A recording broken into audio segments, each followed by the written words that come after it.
கனவுகளும் ஆசைகளும் மட்டும்தான் இந்த உலகம் தோன்றிய நாளிலிருந்து ஒவ்வொரு நாளாக இயக்கி நாம் ஒவ்வொரு கட்டமாக முன்னேறி வந்திருக்கிறோம். அது பொருளாதாரமாக இருந்தாலும், விஞ்ஞானமாக இருந்தாலும், இலக்கியமாக இருந்தாலும், கலையாக இருந்தாலும், சிந்தனை பரிமாற்றங்களாக இருந்தாலும், இந்த உலகம் முன்னேறிக்கொண்டே வருகிறது என்று சொன்னால் ஒவ்வொரு காலகட்டத்திலும் ஒவ்வொருவர்கள் கண்ட கனவு. கடலை மனிதன் எத்தனை நாள் பார்த்து கொண்டிருந்திருப்பான். இந்த ஹோமோ சேப்பியன்ஸ் என்று ஆங்கிலத்திலே சொல்லுகிறார்கள்.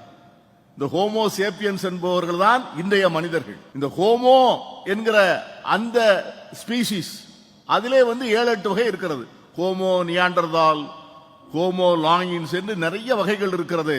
ஆனால் கடைசியில் டார்வினுடைய தியரிப்படி இந்த சர்வைவல் ஆஃப் த ஃபிட்டஸ்ட்ல கடைசியாக வெற்றி பெற்றது நாம் தான் ஹோமோ சேப்பியன்ஸ். இந்த ஹோமோ சேப்பியன்ஸ் துவங்கி 2 லட்சம் ஆண்டுகள் ஆனது என்று சொல்கிறார். 2 லட்சம் ஆண்டுகள். அதிலே கடலை எத்தனை நாள் இந்த ஹோமோ சேப்பியன் என்று சொல்லக்கூடிய மனிதன் பார்த்து கொண்டே இருந்திருப்பான்.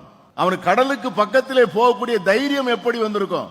அதற்குள்ளே காலை எடுத்து வைக்கக்கூடிய துணிவு எப்படி வந்திருக்கும்? உள்ளே போய் ஒரு பிடி நீரை அள்ளி அதை உப்பாக காய்ச்சலாம் என்கிற உந்துதல் எப்பொழுது வந்திருக்கும்?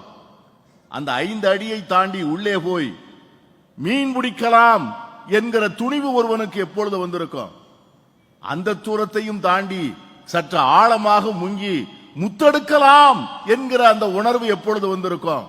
முத்தெடுத்தவனையும் தாண்டி கடலின் அடுத்த கரையை பார்க்கலாமே என்கிற ஒரு கனவு ஒருவனுக்கு வந்திருக்கும் அல்லவா?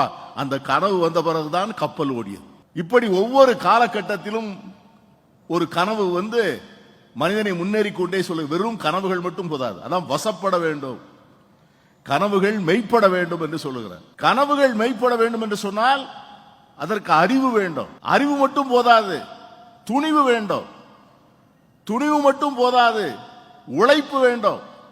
உழைப்பு மட்டும் போதாது, எந்த தியாகத்தையும் கொடுப்பதற்கு தயாராக இருக்க வேண்டும். அப்படி நம்முடைய முன்னோர்கள் கண்ட அந்த கனவு, அவர்களுக்கு இருந்த அறிவு, அவர்களுக்கு இருந்த துணிவு, அவர்களுக்கு இருந்த உழைப்பு, அவர்களுக்கு இருந்த தியாகம் செய்வதற்கு அவர்களுக்கு இருந்த வேட்கை, இவைதான் இன்று இந்திய ஜனநாயகமாக மறந்திருக்கிறது. அதுதான் முதலில் நமக்கு வயப்பட்ட கரம். எவ்வளவு பெரிய விலை கொடுத்திருக்கோம். பழனிசாமிக்காவது சொல்ல வேண்டும் அல்லவா, சுதந்திரத்திற்கு எவ்வளவு விலை கொடுத்திருக்கிறோம் என்ன?